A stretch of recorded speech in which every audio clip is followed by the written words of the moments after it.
Ce vendredi, nous découvrirons une mise à jour sur le marché du travail américain. Si vous voulez en savoir plus, voici le calendrier économique.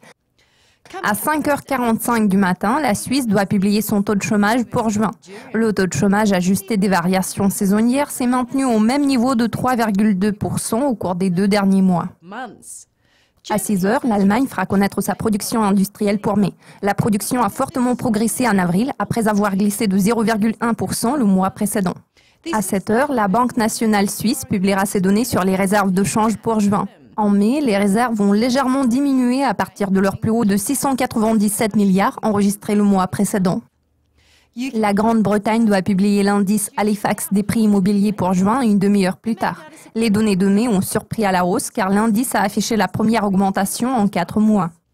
2 publications concernant la performance de l'économie britannique en mai seront disponibles à 8h30. La balance commerciale est l'une d'entre elles. Le déficit commercial s'est contracté en avril car les exportations ont chuté plus rapidement que les importations.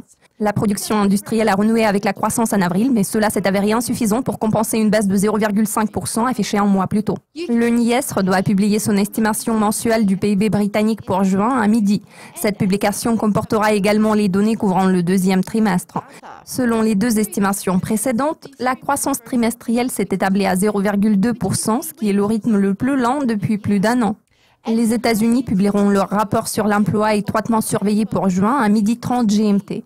Bien que le taux de chômage ait reculé en mai, la croissance de l'emploi a ralenti. Cela laisse supposer que l'économie américaine est proche du plein emploi.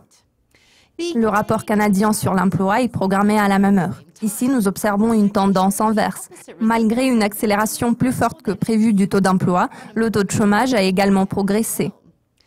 À 14h, le Canada publiera son PMI à Ivy pour juin.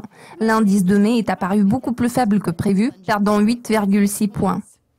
La Réserve fédérale publiera son rapport semestriel de politique monétaire de haute importance à 15h. Les observateurs seront attentifs à toute indication sur la possibilité d'un nouveau relèvement des taux directeurs cette année.